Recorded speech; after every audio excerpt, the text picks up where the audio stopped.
Now welcome to another lightning response video, where this time the question comes to us from Lord Emperor Vader, who asked, "Hey Thor, I'm listening to the Fate of the Jedi audiobooks and was listening to chapter 6 of the novel Vortex, and this quote starts the chapter that seems to, in my opinion, perfectly reflect the problems people have with Disney Star Wars if you change the names to Kathleen Kennedy for Dala and Rey for Kent Hamner, and change a few terms from military/government to film production terms.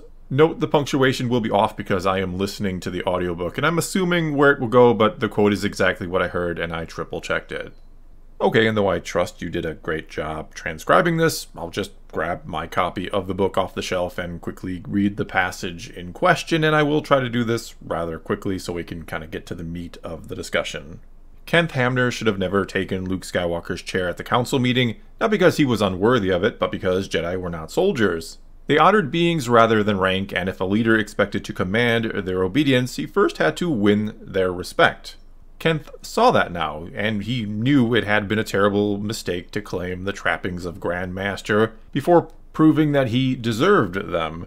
At the time, he had believed that assuming the title would cement the support of the Order behind him. Instead, it had done just the opposite, reminding the Jedi that he was not Luke Skywalker, that he was in fact a replacement foisted on them by an ex-Imperial Chief of State who had once stood for everything the Jedi opposed. And the problem with Dala herself was much the same. She was old school military, very much the ex-admiral who believed she deserved only deference, but immediate and unquestioning obedience. Sadly, for all, the Jedi saw her in a much different light, as a little more than a former enemy who had not yet earned their trust or their respect.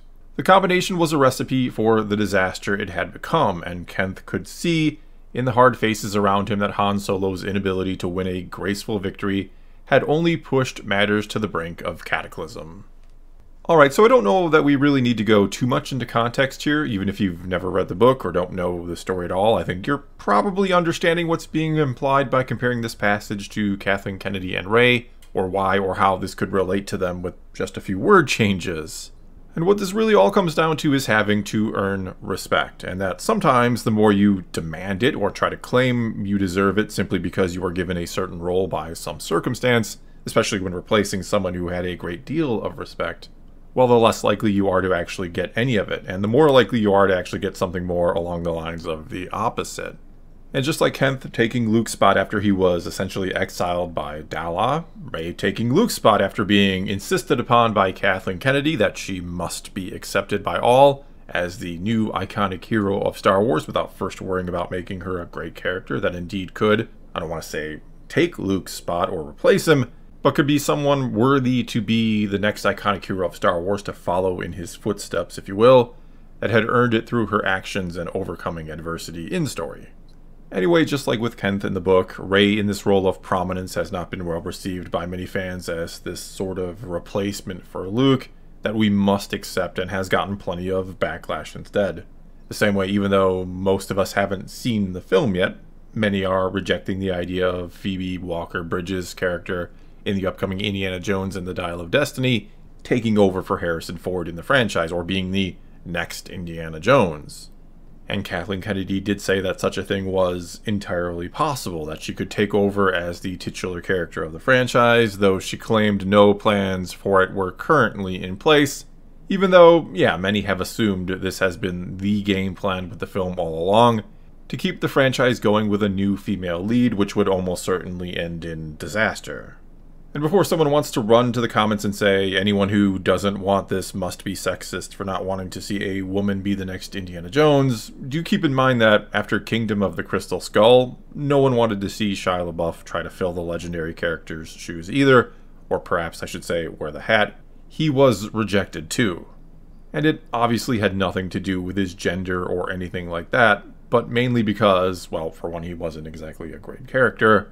But even more so, it's that most fans don't want to see anyone replace Harrison Ford in this role, or to try and take over the franchise. They think he is the franchise, and that's it. That once he's gone, once Harrison Ford is done, Indiana Jones should be done. They see carrying on the franchise without him as a disrespectful money grab and a lack of creativity to come up with something new. And although Star Wars is obviously a very different type of franchise, there isn't just one character you can point to as the character of the franchise. I mean, maybe Anakin, but you get what I'm saying. There are certainly a lot of main characters in this franchise.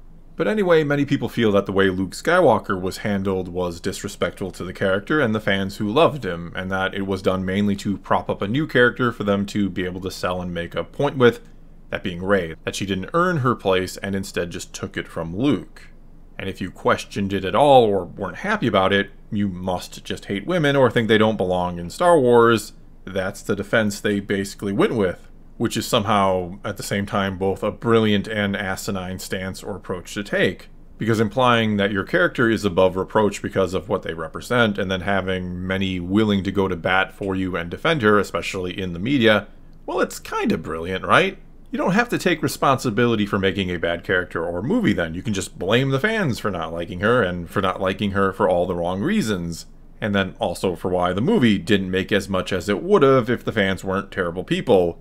And then many will jump on the defensive bandwagon from within and from without the fan base, and rally behind your movie because you're fighting the good fight, and that's more important than money, right?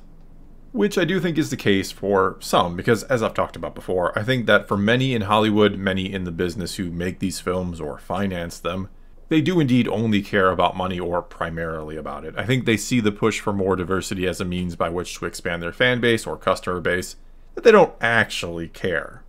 That said, yeah, there are absolutely those on a self-righteous crusade who want something else or want something more when it comes to making films. They want to make a difference in the world with these movies, which, sure, does sound like a noble cause, don't get me wrong.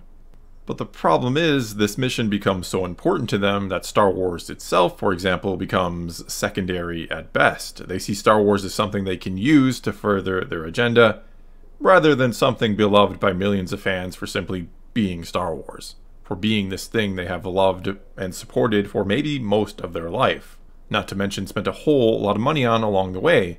They forget the ones who made and continue to make Star Wars a platform from which they can preach. And so when Rey gets put upon a proverbial pedestal above Luke Skywalker for no other reason than Kennedy sees it as gifting the Star Wars fandom with a great female character, one that she thinks will literally change the world for the better, and then others chime in, again, those in the media, and they say she's about to become the next icon of Star Wars, one better than any who came before her, and that if you question that at all, you're a hateful person.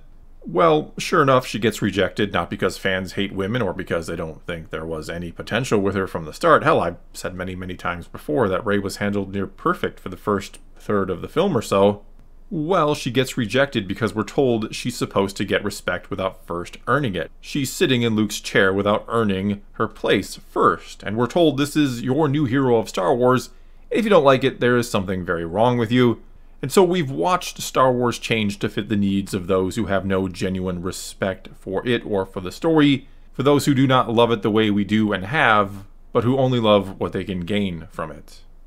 Well, that's all I got for you this time. Now it's your turn to take to the comments below and tell me what you think about all this. Is respecting the fans the most important thing these companies can learn to do, or are the fans actually the ones in the wrong here?